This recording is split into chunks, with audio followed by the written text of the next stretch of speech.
Varicose veins కి సరైన చికిత్స కోసం సంప్రదించండి ఎవిస్ హాస్పిటల్. నమస్తే రమ్మగారు. నమస్తే జయ. పోలి పాడ్యం ఉంది కదా రమ్మగారు, ఈ పాడ్యంకి సంబంధించి మనం ప్రతి సంవత్సరం మాట్లాడుకుంటాము, ఇంకొకసారి చెప్పుకుందామండి.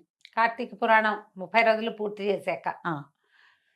అప్పుడప్పుడు ఏమవుతుందంటే అమావాస్య సగపడి నుండి పాడ్యం ఆ రోజే వచ్చేసి అవాళ్లే దీపాలు గందరగోళంగా అయ్యేది. నిరుడు ముందరేడు హైరాన్ అయింది. ఈసారి అట్లా కాదు, 30 రోజులు పూర్తయ్యాక పాడ్యం వచ్చింది హాయిగా. పోలి పాడ్యమి 30 రోజులు దీపారాధన చేసేసి అమావాస్య నాడు కూడా దీపారాధన చేసుకున్నాక పాడ్యమి నాడు అంటే మార్గశిర శుద్ధ పాడ్యమి రోజున జ్వాలా తోరణంలాగా, అంటే ఈ పైనండే తోరణం కాకుండా దీపమాలికల్ని నీళ్లలో వదిలిపెట్టడం. ఓహో, నీటిలో వదులుతారు. అమావాస్య నాడే వదిలేవాళ్ళు బోళ్ళంత మంది కనపడతారమ్మా. అమావాస్య నాడు దీపాలు వదిలేసి పోలిపాడ్యమి నాడు కూడా దీపాలు వదిలేవాళ్ళు ఇంకొంతమంది కనిపిస్తారు. మీరు అమావాస్య నాడో పాడ్యమి నాడు ఏ రోజు కుదిరితే ఆ రోజు ప్రవాహంలో వదలాలి. మన ఇంట్లోనే టబ్బు పెట్టుకుని టబ్బులో దీపాలు సూక్ష్మంలో మోక్షం అని చేస్తారు. కానీ ఏమో దానికోసం ప్రత్యేకంగా ఎక్కడైనా పరివాహక జలాలు ఉంటే అక్కడికి వెళ్ళండి. ఈ ఏడాది కాకపోతే వచ్చే ఏడాది పై ఏడాది నాకు మళ్ళీ అనుకోండి కావేరి స్నానం అనుకుంటాను నేను. ఆ కావేరి ససేమిరా కుదరదు, ఎప్పుడు కుదరదు నాకు.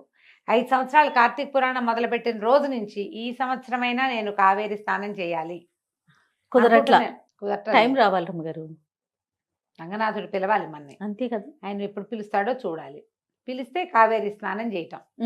నదీ స్నానం నీళ్ళల్లో ఇంకేం చేస్తాం, సూక్ష్మంలో మోక్షం అని మన దగ్గర ఒక టబ్బు ఏదో పెట్టుకుని ఆ టబ్బులో దీపాలు వదిలిపెడతారు. ఈ అరటి డిప్పల్ని, అరటి దొన్నెలు ఉంటాయి కదా మన కాండం తాలూకు దొన్నె, దాంట్లో ఏదైనా పదునైన చిన్న క్యాప్ తోటి ఇట్లా చేస్తే గుండ్రంగా లేచి వస్తుంది. అవును.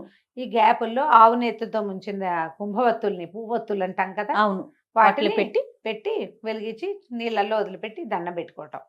ఆ దీపానికి ఒక బొట్టు కాటుగా పెట్టడం, కాటుక కదలే పసుపు బొట్టు పెట్టడం, 2 అక్షింతలు 2 పువ్వులు పెట్టి నీటిలో వదిలిపెట్టడం.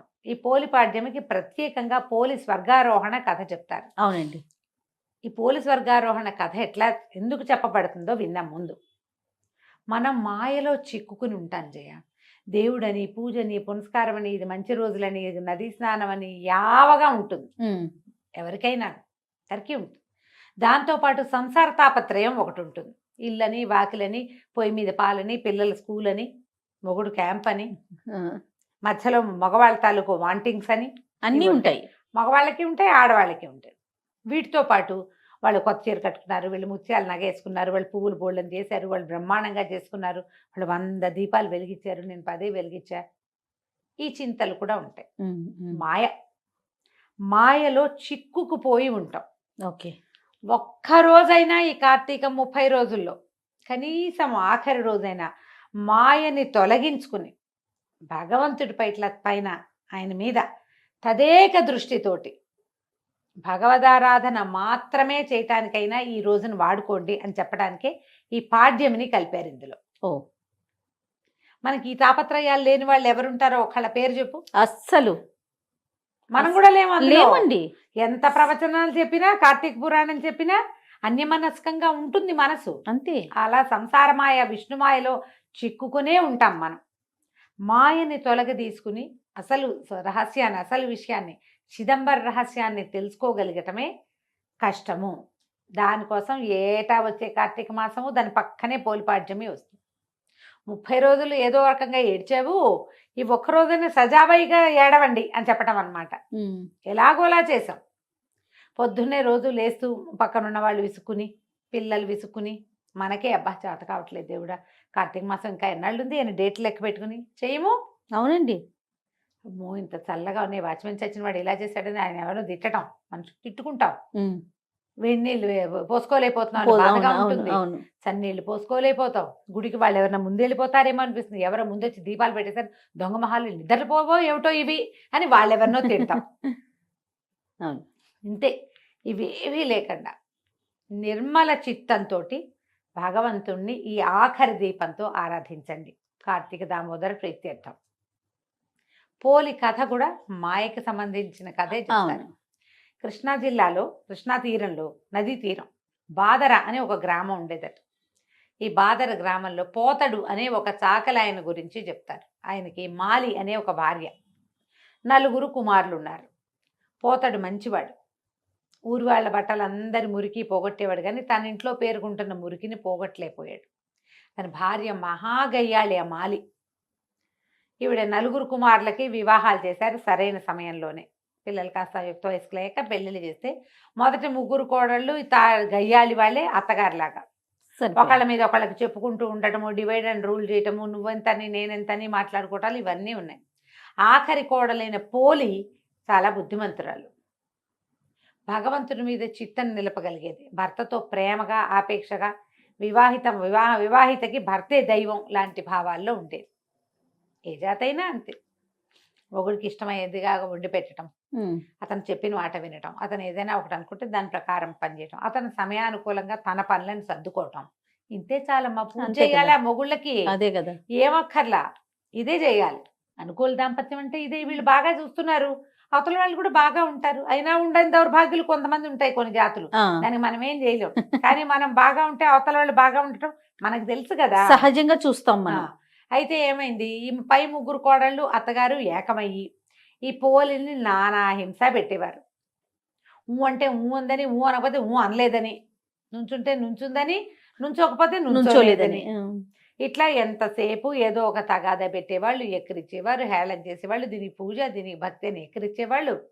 ఆ మొగుడు రాగానే వాడితో బాగుండేందుకు అవకాశం ఇవ్వకుండా, మీ ఆవిడ ఏం చేస్తుందో తెలుసా, పొద్దున్నుంచి ఒకే పని చేస్తోందంటే ఏమే అని వాడు చెంపకాయ కొట్టేవాడు, కొట్టించేవాళ్ళు. అయినా అమ్మాయి భర్తతో బాగానే ఉండేది. 4 అలాంటి వాళ్ళే, తల్లి అంతే, 3 తోడుకోడళ్ళు అంతే. కొంతకాలానికి కార్తీక మాసం వచ్చింది. వీళ్ళందరూ ఏం చేసేవాళ్ళు, అత్తా కోడళ్ళు కార్తీక మాసం నదీ తీరానికి వెళ్ళి స్నానం చేసి దీపాలు పెట్టుకునేవాళ్ళు.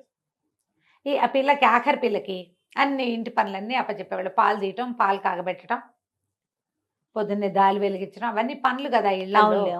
పొయ్యి మీద అన్నం పడేయటం, ఇవన్నీ చేసి. అయితే వాళ్ళు రోజు వెళ్ళేవాళ్ళు, కానీ ఇది పాలు సరిగా తీసిందో తీయలేదో, మొద్దు మొహంది, గబగబా పని చేయదు అని ఒకళ్ళు, ఆ వెన్న తీసి కాస్త ఒంటికి రాసుకుంటుందో ఏమిటో, అసలే శీతాకాలం అనేవాళ్ళు ఇంకొకళ్ళు.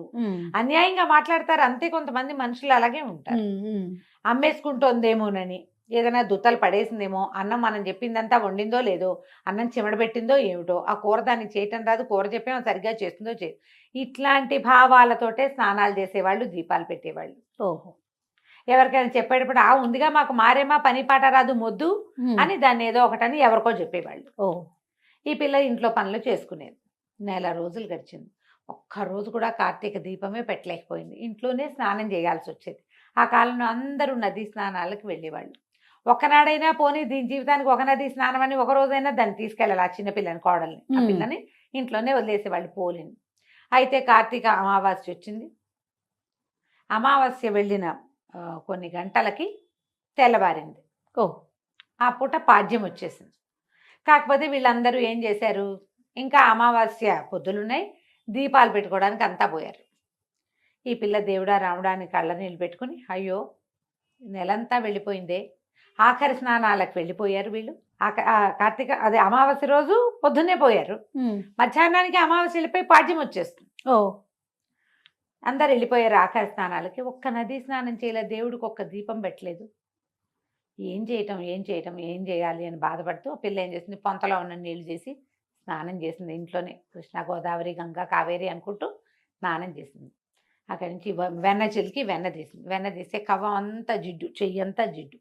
పిల్ల అనుకుంది, ఇంత జిడ్డు ఉంది కదా, ఈ కవ్వ అనుకున్న వెన్న తీసి కాస్త దీపం పెడదామని ఈ చీర కొసలు కొంచెం మెత్తటి చీర ఆ నలిగి చిరుగులు పట్టింది.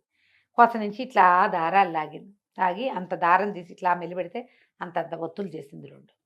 ఆ వెన్న మీద బాగా మెదిపి జిడ్డు అంటించింది. అంటించి నీళ్ళ బాణాలు ఉంటాయి, చాకలి బాణ అంటారు, ఆ బాణలో పొయ్యి మీద పెట్టి చౌడు అవి వేసి బట్టలు ఉడికిస్తారు. కమ్ము బిడవటం అంటారు దాన్ని ఊళ్ళల్లో. బట్టలు కమ్ము బిడవటం అంటే చౌడేసి ఉడకబెడతారు. చౌడు అంటే ఏంటంటే అదొక రకమైన సున్నం, చవిటి సున్నం అంటే మన బ్లీచింగ్ పౌడర్ అలాంటిది చౌడు అంటారు. చాకళ్ళకి బాగా తెలుస్తుంది ఆ పేరు. మా ఊళ్ళో కూడా చేసేవాళ్ళు. కమ్ము పిడిచి తేవడం, పంచెలు అవి కమ్ము పిడిచేవాళ్ళు. పంచెల్ని బాగా వేసి ఉడికిస్తే గాళ్ళల్లో ఉన్న మురికంతపై తెల్లగా వచ్చేవి బట్టలు, కర్రకర్రలాడుతూ ఉంటాయి అన్నమాట, చక్కగా పెళ్ళపెళ్ళాడుతూ బట్టలు. ఆ బాణలో ఆ దీపం వదిలిపెట్టింది. వదిలిపెట్టి దండం పెట్టుకుంటాను. దండం పెట్టుకుంటుంటే విష్ణుమూర్తి ఆయనట కార్తీక దామోదరుడు కదా, వైకుంఠంలో నిలబడి చూస్తున్నట్ట. చూస్తుంటే ఒక బాణలో కదులుతున్న దీపం ఆయన్ని ఆకర్షించింది. అది చూస్తే ఆ పిల్ల భక్తిగా బాణ దగ్గర కూర్చుని మోకాడి తండా వేసి, కార్తీక దామోదర రక్షించు తండ్రి, స్నానం చేయలేకపోయాను, ఈ పూజని నీకు సమర్పిస్తున్నాను అని దండం పెట్టుకుంటాను. ఆయనకి ఎంత నచ్చిందంటే, ఇది కదా భక్తి అని సుశీలుడు పుణ్యశీలుడు అని ఈయన దగ్గర ఈ వీళ్ళున్నారు పార్షదులు, సుశీలుడిని పిలిచి భూలోకంలోకి వెళ్ళి ఆ దీపం విడిచిన పోలిని తీసుకురా అని చెప్పాడు. అక్కడి నుంచి దివ్య విమానం వచ్చేసింది.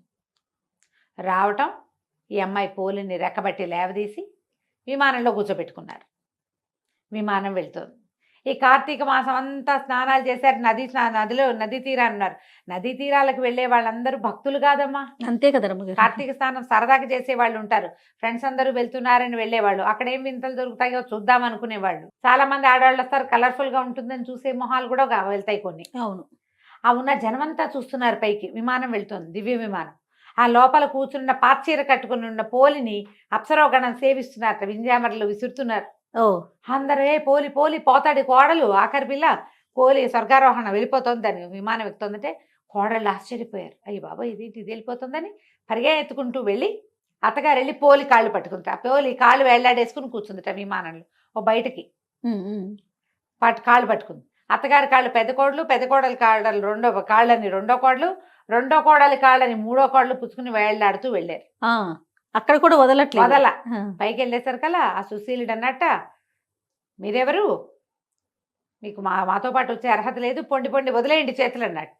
అనేసరికి అత్తగారు అందట, ఇది నా కోడలు, నా చిన్న కోడలు, చిన్న కోడలికి నీతో పాటు విమానం ఎక్కే అర్హత వస్తే మాకు రాదా, మమ్మల్ని కూడా తీసుకెళ్ళు అన్నదిట. అనేసరికి సుశీలుడు అన్నట్ట, నదీ స్నానం చేస్తూ కూడా కోడల్ని శాపనార్థాలు పెట్టావు కదా నువ్వు, దీపం పెడుతూ ఒక మంచి ముక్కాడేవా, దీపాలు పెడుతూ ఇతరులతో మాట్లాడారు, కుండేలు చెప్పారు, నేరారోపణ చేశారు, ఇతరుల తప్పులని ఎవరికైనా చెప్పేవాళ్ళు, తప్పులని క్షమించలేని వాళ్ళు, దీపారాధన చేస్తూ మాట్లాడేవాళ్ళు, నదీ స్నానం చేస్తూ కొండేలు చెప్పే వాళ్ళకి స్వర్గార్హత లేదు అని చెప్పి లోపల ఒక కత్తి తీసి ఆ చేతుల మీద కొట్టేసేట, ఆ మాలి చేతి మీద కొట్టేశారు. వాళ్ళకే నడుచు అత్తగారు కాళ్ళు వదిలేసింది కోడలివి, మొత్తం అందరూ పడిపోయారు.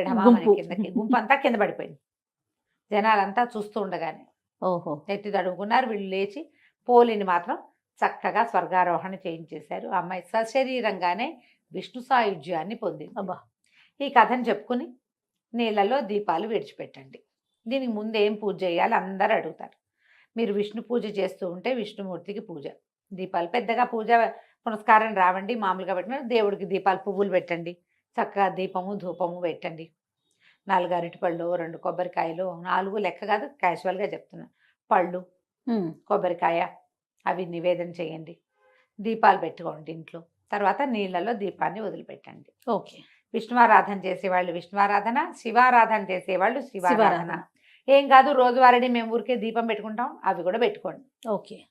పెట్టుకోవటం, ఈ దీపాన్ని నీటిలో వదిలిపెట్టి ఈ కథని చదువుకుని విని 2 అక్షంతలు దేవుడి మీద వేసి మీ మీద వేసుకోండి. పోలి స్వర్గారోహణ కథ పూర్తవుతుంది. దీపాలు నీళ్లలో విడవటంతో కార్తీక మాసాన్ని పూర్తిగా సుసంపన్నం చేసుకుంటాం. ఈ 30 రోజుల్లో చేయలేని వాళ్ళందరూ కూడా ఈ చివరి రోజున చేసినా కూడా మీకు పూర్తి కార్తీకాన్ని ఆచరించిన ఫలితం లభిస్తుంది. ఏకైక రూలు, ఇతరులని నిందించవద్దు. దీపారాధన చేసేటప్పుడు కానీ, దైవారాధన చేసేటప్పుడు కానీ, స్నానం చేసేటప్పుడు కానీ మాట్లాడవద్దు. అంతే. నమస్కారం చేసుకోండి, అయిపోతుంది. ఏదైనా ఇబ్బంది కనుక అలా అనిపిస్తే రమ్మగారు, పీరియడ్స్ వస్తే వచ్చే సంవత్సరం చేసుకుందరు కానమ్మా, ఏం కొంప మునక లేదు. పీరియడ్లో ఉన్నా చెయ్యండి, ఇలాంటివి నేను చెప్పను. నమస్తే రమ్మగారు. నమస్తే జయ.